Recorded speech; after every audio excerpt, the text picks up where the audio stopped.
Seja bem-vindo, amigo do projeto Praia Vermelha. Dando prosseguimento aos nossos estudos de história do Brasil, nós vamos fazer um vídeo agora a respeito da Era Vargas.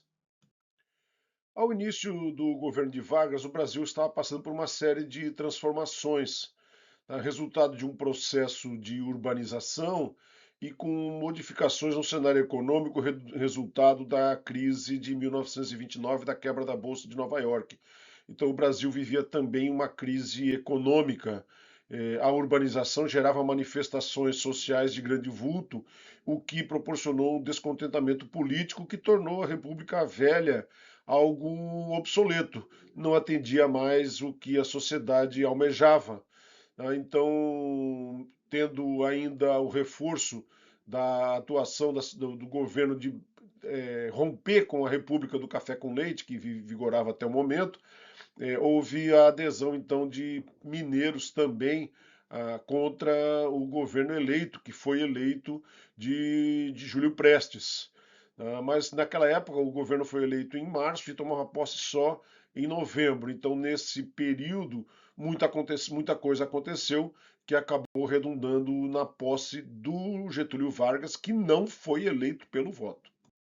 Dois fatos marcantes foram muito importantes para que isso tenha acontecido. A primeira coisa foram as denúncias de fraudes na eleição de Júlio Prestes. Naquela época ainda o voto era de cabresto, voto aberto, e as denúncias de fraude eram constantes. Mas o que foi mais importante mesmo e que levou a Revolução foi o assassinato de João Pessoa. João Pessoa era o presidente do estado da Paraíba, naquela época era presidente mesmo, e ele foi assassinado e atribuiu-se isso a uma causa política, embora isso talvez não tenha sido verdade, depois os historiadores apuraram isso. Mas a repercussão foi muito grande. Ele era candidato a vice-presidente no partido de Getúlio Vargas, e isso aí realmente trouxe um grande problema para os eleitos e acabou redundando num apoio do movimento tenentista e do exército como um todo, que redundou na Revolução. Desde o início, Getúlio Vargas mostrou que queria mudar o cenário político e econômico do Brasil. Ele se associou às classes trabalhadoras que lhe deram suporte durante todo o governo dele, principalmente com o sindicalismo e muitas vezes afrontando, embora afrontando talvez não seja o termo exato, mas reduzindo, retirando o poder da classe dominante, que eram os grandes fazendeiros, principalmente os barões do café, mas também os fazendeiros do Nordeste e da região de Minas Gerais. Getúlio Vargas contou com forte apoio desde o começo do seu governo das Forças Armadas. O exército naquele momento estava já extremamente valorizado, muito mais disciplinado, militarizado, depois de tudo que foi implementado diante da missão francesa. E era um exército que já contava com presença nacional, com um forte efetivo e proporcionou um respaldo adequado no campo político para Getúlio Vargas. Obviamente, a posse de Getúlio Vargas, até por ter sido uma revolução inconstitucional, não contou com o apoio de toda a sociedade. Tá? Existiam, na época, dois grandes movimentos políticos que se degladiavam entre si, eles trocavam farpas o tempo todo. Isso perfeitamente coerente com o cenário mundial, onde surgiam os movimentos fascistas e os movimentos comunistas, um radicalmente oposto ao outro, embora em suas ações tenha muita coisa semelhante, mas isso não vem ao caso agora. E dentro do Brasil não foi diferente. A ação integralista, de cunho fascista, trocava farpas o tempo todo com o movimento comunista, com o Partido Comunista do Brasil. Esses dois surgiram na década de 20 e foram se fortalecendo e chegaram no período de Vargas, já tendo bastante influência a nível nacional. O tenentismo que havia ajudado Vargas, ele acabou perdendo sua força, até mesmo que passou a ser tutelado, ficando sob o controle do governo e aos poucos ele foi sendo extinto.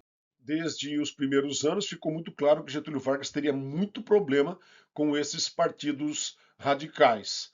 Né? Então a ideia era abolir classes sociais e um regime de partido único, Getúlio Vargas, a princípio, começou com um governo que ele julgava ser democrático e que ele gostaria que pudesse ser democrático com o apoio da classe trabalhadora e com o apoio do Exército Brasileiro. Outro grande problema enfrentado por Getúlio Vargas nos primeiros anos de governo foi a Revolução Constitucionalista de 1932. Ora, Getúlio Vargas ele estava provisoriamente no governo numa eleição que ele não havia vencido e, inclusive, rompendo com a Constituição, tirando um presidente que for eleito com grande maioria no estado de São Paulo. Nada mais normal que ocorresse uma grande revolta em São Paulo e isso aconteceu. Naquela época, as polícias militares dos estados eram muito fortes e tinham estruturas que podiam até com um reforço enfrentar o próprio exército. Um exemplo clássico está no Rio Grande do Sul, onde até hoje a polícia militar é chamada de brigada militar. É chamada de brigada porque a estrutura inicial da polícia realmente era de uma brigada. Então, isso era muito comum em vários estados da federação e prejudicava, evidentemente, a coesão nacional e a governabilidade do regime do governo federal. Os revoltosos da Revolução Constitucionalista chegaram a constituir forças armadas com efetivo até 50 mil pessoas, entre militares e voluntários que se inscreveram.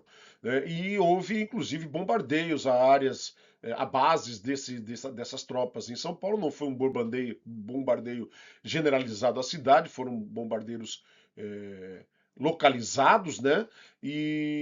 Mas não resistiram. O exército nessa época tinha um efetivo de aproximadamente 100 mil militares. Diante disso, mas embora a revolta tenha sido perdida, ela deixou como herança um protesto significativo, a necessidade realmente de constitucionalizar, de legalizar o governo. Não há como negar que a instituição da Assembleia Constituinte, a promulgação da Constituição em 1934, em grande parte, devido a essa ação desses revoltosos de 32. Assim, em junho de 1934 surgiu mais uma Constituição na nossa República. Tá? Então, essa Constituição pôs fim à primeira fase do governo Vargas, que é conhecida como o governo provisório. Tá? Com a Constituição em 34, ele passou a ser, entrou nessa segunda fase, chamado de governo constitucional. Né? E esse governo ele não duraria por muito tempo, nós já vamos ver por quê. A partir de 37 surgiu o que foi chamado de Estado Novo. Então nós podemos dividir a era Vargas nesses três períodos com muita clareza: governo provisório, governo constitucional e Estado Novo. A Constituição de 1934 era uma Constituição bastante diferente da anterior. Aliás, das anteriores, né, que sempre estavam voltadas para os interesses dos grandes cafeicultores, ou pelo menos dos grandes fazendeiros.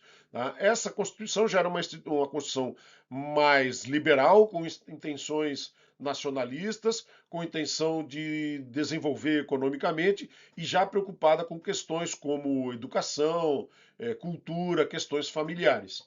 Um grande destaque dessa Constituição é que ela oficializou que as próximas eleições já seriam com o voto aberto, o que transformou totalmente o cenário político. Além disso, Getúlio Vargas, coincidentemente ou não, gozava de uma grande popularidade diante das mulheres, a sua esposa também era muito benquista, e ele permitiu o voto feminino, obviamente, angariando mais simpatia desse setor, o que lhe garantiu ainda mais apoio na sociedade. Outro aspecto importante dessa Constituição é a grande defesa dos trabalhadores. Né? Então, Getúlio Vargas, o tempo inteiro, teve um forte apoio dos sindicatos e um forte controle sobre os sindicatos.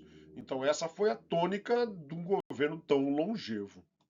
Obviamente, o cenário econômico herdado com a crise de 1929 não foi superado em pouquíssimo tempo. Então, houve grandes problemas, questões sociais bastante delicadas. A classe operária vinha de reivindicações, bastante influenciada pelo Partido Comunista, né? E as passeatas, as greves tomavam um vulto que prejudicava a sociedade como um todo. Tá? Então, em 1934 foi criado o primeiro grande aparato constitucional sobre a Lei de Segurança Nacional. Então, esse aparato dava a Getúlio Vargas já um poder bastante forte, mas ainda usando a Constituição de 1934 como anteparo. Já com esse regime da Lei de Segurança Nacional em vigor, mesmo assim, em 1935, ocorreu o que foi chamado de intentona comunista. Tá? A história registrou que ocorreram assassinatos dentro dos quartéis, e isso foi extremamente determinante para os novos destinos do país. Tá? A nação como um todo, que já herdou, ou que já havia tendo uma ojeriza grande a umas manifestações comunistas, como já acontecia na Europa, principalmente na Europa Ocidental, ela tratou esse episódio com bastante ojeriza. Né? E isso no seio do Exército com mais clareza ainda. Então, a partir de 1935, aquela divisão entre integralismo e comunismo, ela foi toda. Terminou, vamos dizer assim, né? O comunismo realmente perdeu muito apoio no âmbito da sociedade e principalmente muito receio da área governista em cima das ações que pudessem ser implementadas a partir daí. Então, ali sim, a Constituição foi praticamente toda reformada, com um enrijecimento da Lei de Segurança Nacional e dando um poder mais claro a Getúlio Vargas, mesmo que ainda não houvesse o regime ditatorial estabelecido em 1937. Foi nesse ambiente que, em 1937, foi descoberto o Plano Cohen. O Plano Cohen foi um plano que teria sido supostamente fabricado pelo Partido Comunista do Brasil, mas depois se descobriu que era uma mentira. Era forjado, foi fabricado, na verdade, pela Aliança Integralista. Mas depois que se descobriu, as decisões baseadas nele já estavam tomadas. Né? Após a intentona de 35 e com o Plano Cohen em suas mãos, Getúlio Vargas decretou estado de guerra, suspendeu todas as garantias constitucionais, tá? E passou a intervir nos estados, e ele mesmo deu um golpe sendo o presidente, decretou o Estado Novo e alterou totalmente, rasgou praticamente a Constituição anterior e estabeleceu uma nova fase de seu governo, como eu já falei, conhecida como Estado Novo. Nesse período, Getúlio Vargas fechou o Congresso Nacional, interviu nos estados, indicando os governadores. Muitos interventores foram militares ligados ao tenentismo, indicados por Getúlio Vargas. Criou uma nova Constituição em 1937 e governou o país em estado de emergência praticamente o tempo todo, ferindo sistematicamente as liberdades civis. Diante da ojeriza ao comunismo, o integralismo julgou que Vargas iria aderir, usar esse partido como suporte para seu governo, e o que não aconteceu e que gerou descontentamento nas lideranças integralistas. Em 1938, eles fizeram uma invasão no Palácio da Guanabara, onde estava Getúlio Vargas, e ficou conhecida, embora não tão conhecida como intentona comunista, foi também batizada como intentona integralista. E aí sim foi uma derrota do integralismo e um fortalecimento do Estado Novo, já que o Partido Comunista já havia passado para a ilegalidade, agora o Partido Integralista também, e os dois foram extintos, e não havendo mais nenhum partido político, o Getúlio Vargas concentrou, não havendo Câmara de Deputados ou Senadores, não havendo Assembleia Legislativa, o Getúlio Vargas ele era tinha uma autoridade inquestionável e com o apoio das Forças Armadas o tempo inteiro. No campo econômico, Getúlio Vargas não podia abrir mão da riqueza que o café gerava para o país. Né? Mas o café desvalorizou demais após a crise de 29. Então havia estoques gigantescos no governo, o que baixava o preço no mercado internacional. Houve esse episódio da queima do café para tentar reajustar os preços do café no mercado internacional. Né? O resultado dessa crise do café acabou sendo benéfico para o país, né? Porque grandes agricultores acabaram investindo em seu capital em projetos industriais. E assim, mesmo antes da Segunda Guerra, que foi talvez esse fato mais marcante para iniciar o processo de industrialização no Brasil, mesmo antes já havia uma série de indústrias sendo criadas com esse capital que estava excedente no campo. No campo militar, as Forças Armadas gozavam de grande prestígio e estavam no topo da cadeia de poder. Tá? Os generais tinham ministérios, governavam estados, eram realmente havia uma associação muito forte entre o poder político e o poder militar. Com a algeriza ao comunismo, capitaneada também pelo exército, isso cresceu mais ainda. No campo psicossocial, o esforço para ter um controle sobre a classe trabalhadora era permanente. Então, foi modificadas as legislações trabalhistas várias vezes, beneficiados sindicatos, mas também ocorreram várias intervenções em sindicatos. Os sindicatos, na verdade, eram realmente submissos ao governo e eram a principal, não digo a principal, mas uma das grandes vertentes para o controle da sociedade. Até foi criada também a Justiça do Trabalho, novos direitos para os trabalhadores, e em 1943 foi criada a Consolidação das Leis Trabalhistas, basicamente em vigor até os dias atuais, a criação da carteira de trabalho, criação de imposto sindical. Então foram várias mudanças que passaram a valorizar bem mais o trabalhador urbano. Claro que isso fazia parte de todo o processo de urbanização que vinha ocorrendo, né? Então, e aí ainda abrangeu basicamente somente os trabalhadores urbanos. Os trabalhadores rurais foram receber esses direitos décadas depois. Ainda no campo psicossocial, é necessário registrar a grande importância do rádio nesse momento na sociedade brasileira. Ainda não havia televisores no Brasil e o rádio estava totalmente popularizado na década de 1940. Getúlio Vargas empregou com maestria a propaganda de seu governo nas rádios. Ele, 1 hora por dia, no horário nobre, normalmente por volta de 19 horas, ou era 19 horas, tinha um programa chamado A Hora do Brasil, onde Getúlio Vargas discursava ou a programação era toda a respeito dos feitos do governo Vargas. Então isso deu a Vargas também uma grande popularidade, tá? Que, aliada a essas outras vertentes que nós citamos, proporcionou uma continuidade do governo e um forte apoio da população, mesmo que todos soubessem que ele era, na verdade, um governo ditatorial. Com relação à participação na Segunda Guerra Mundial, o governo Vargas inicialmente permaneceu neutro. Vargas tinha fortes ligações tanto com a Alemanha quanto com a Itália, então não queria declarar, ele queria realmente permanecer neutro. Mas também o Brasil detinha alianças históricas com os Estados Unidos que também não eram passíveis de rompimento. Então a ideia de ficar neutro era melhor até que não havia mais condições de fazer isso. O governo Vargas passou a apoiar os aliados, tá, cedendo base no Nordeste para os Estados Unidos, e depois que teve vários navios mercantes brasileiros afundados, terminou com a declaração de guerra em 1942. Com o apoio norte-americano, tropas brasileiras foram treinadas. A ideia inicial era mandar um corpo de exército brasileiro para a Europa, que acabou reduzindo para uma divisão de exército. Então, uma divisão de exército expedicionária foi para a Europa em 1944 participar da Força Expedicionária Brasileira nos campos da Itália.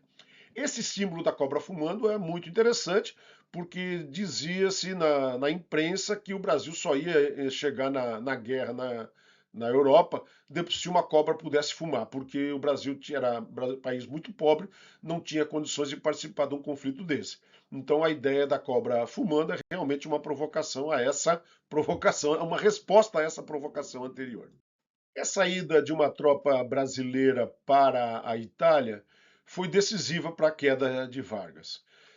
Havia um paradoxo total, né, já que foram as ditaduras europeias que foram enfrentadas por as tropas brasileiras, e havia um grande orgulho nacional no sentido de ter combatido essas ditaduras de cunho nazi-fascista.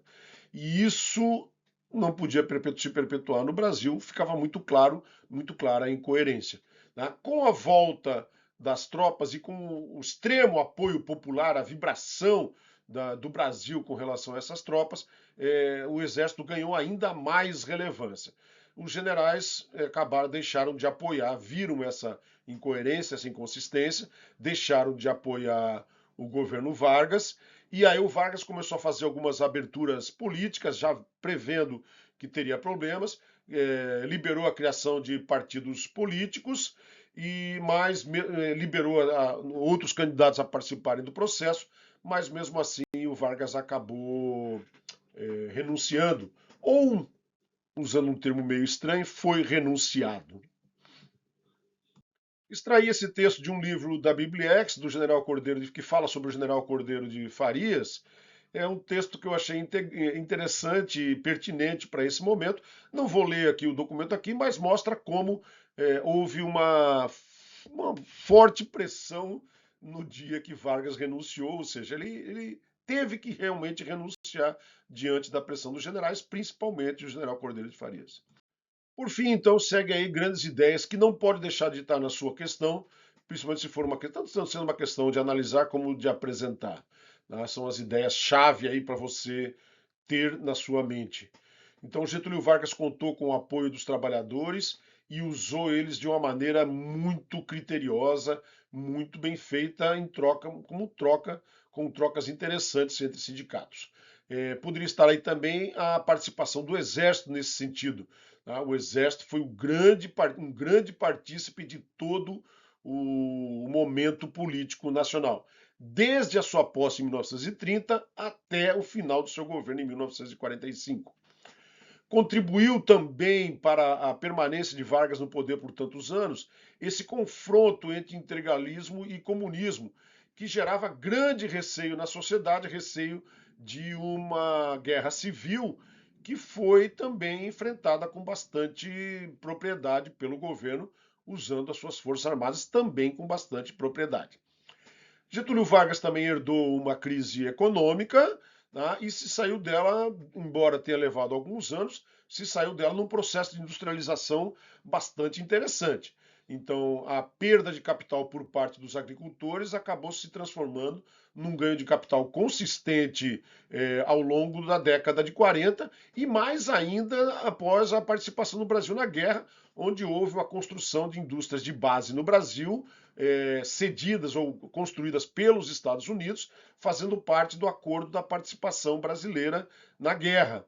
Isso criou uma base que pôde ser alavancada posteriormente para o processo de industrialização brasileira. O governo Getúlio Vargas foi autoritário quase que o tempo todo. Mesmo no curtíssimo tempo em que o governo dele foi constitucional, ele ali mesmo já criou sua lei de segurança nacional própria e foi ali mesmo que ele já se mostrou como uma pessoa bastante autoritária. Tá? Então, então, ideias marcantes aí, a guerra como grande influência, tá, na queda de Vargas, a industrialização como uma forte urbanização e culminando com a queda de Vargas, também protagonizada pelo Exército Brasileiro. Era isso, gente. Obrigado por ter ficado comigo. Até a próxima. Um forte abraço.